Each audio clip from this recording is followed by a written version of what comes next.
Namaskar. Swami Ashwati Tirunali is reporting. Let's continue the journey through Ramayana. Today we are going to see a very important, beautiful episode. We are going for a marriage today. The marriage between Sri Rama and Sita. That's a very famous incident in Ramayana. A lot of songs have been written about that Rama Sita Kalyanam or Sita Rama Vivaha. Many people find it a very interesting episode. Well, Vishwamitra takes Rama and Lakshmana to Mithilapuri. Mithilapuri is the capital of Mithila. That country is ruled by Janagan. And Janagan's daughter is Sita. We have already seen the meaning of Janagan. Janagan represents our heritage, our parents, the culture of our parents and mother and all that. Janaga, the word itself means father. And Sita is our mind. So, now, your soul and your mind, they are going to meet. And they are going to get married. So, that's why it is very, very important. Well, they walk into the palace and Janagan becomes very happy to see Sri Rama. Because Janagan was a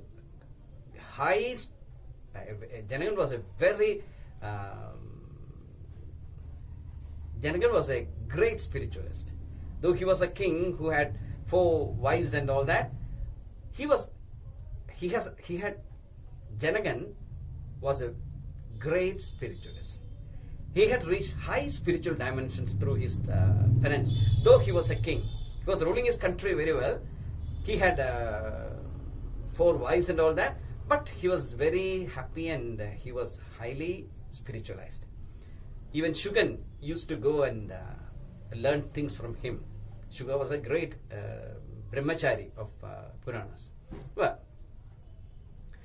they reached the place. Where there is a bow that's called a Trambagam bow. From the word itself, you understand that it is a gift from Mahadeva. Trambagan is Mahadeva, Shiva, the personification of destruction. And he has given a gift to Janagan. That gift is this bow. That's a very heavy and a very difficult bow.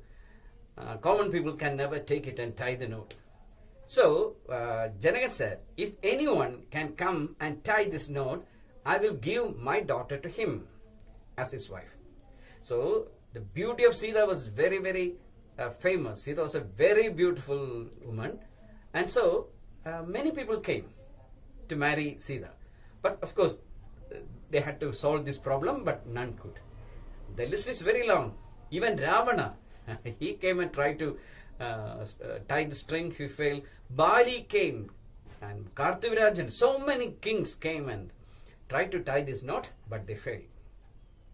And Karthavirajan is a king who is supposed to have 1,000 hands. He was so strong, but he couldn't do it. So, Sita remained unmarried in the palace. And so he was very happy to see Rama. Because he is a person with a sixth sense and he understood that Rama, the personification of Mahavishnu, has come to marry Sita. Sita is the personification of Lakshmi, his wife. So the wife and the husband is going to meet. And Vishwamitra asked Rama, can we make a try tomorrow? They will bring the bow and if you can, you try the string. Then Rama said, okay, I will do it. That evening, Rama was sitting near a pool in the palace and he was looking into the water.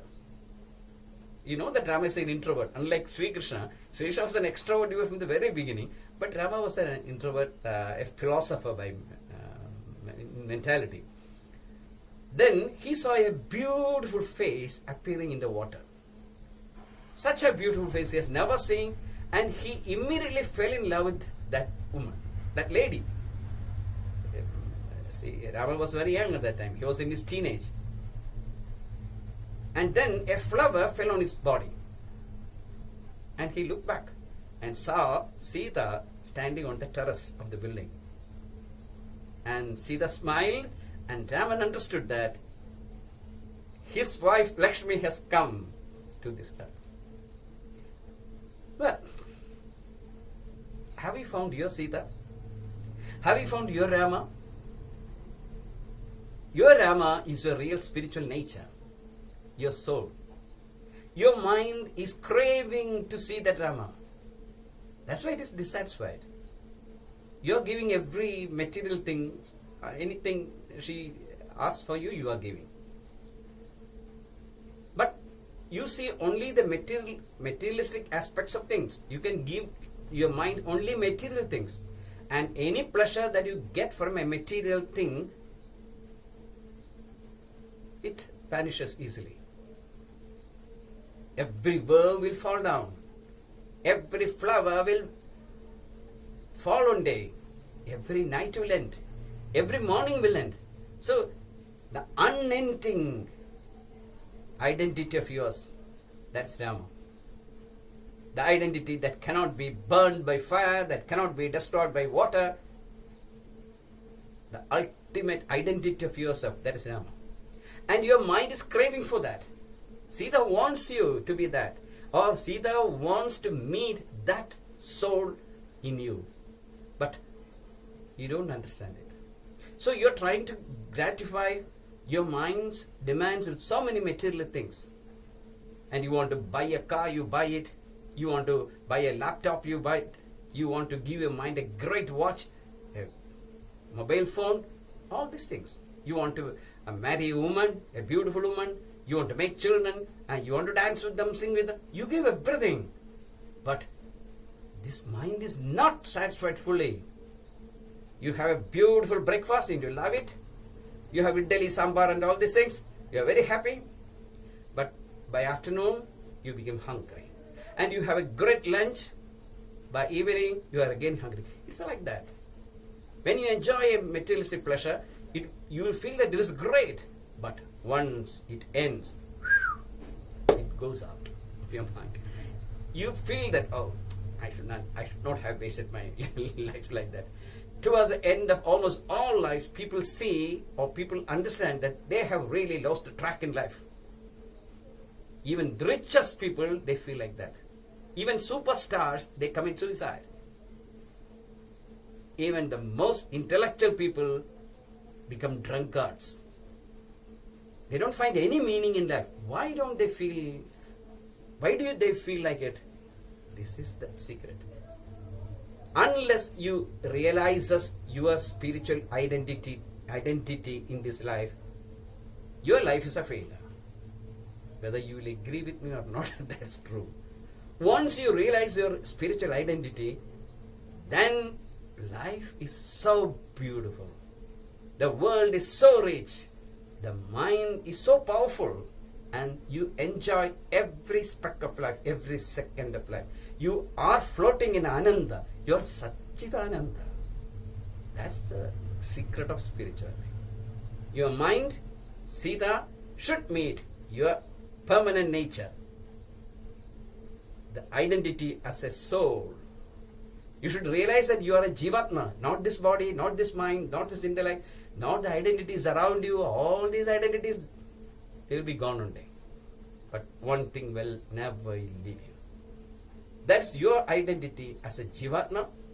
You entered into this body and live as a human being.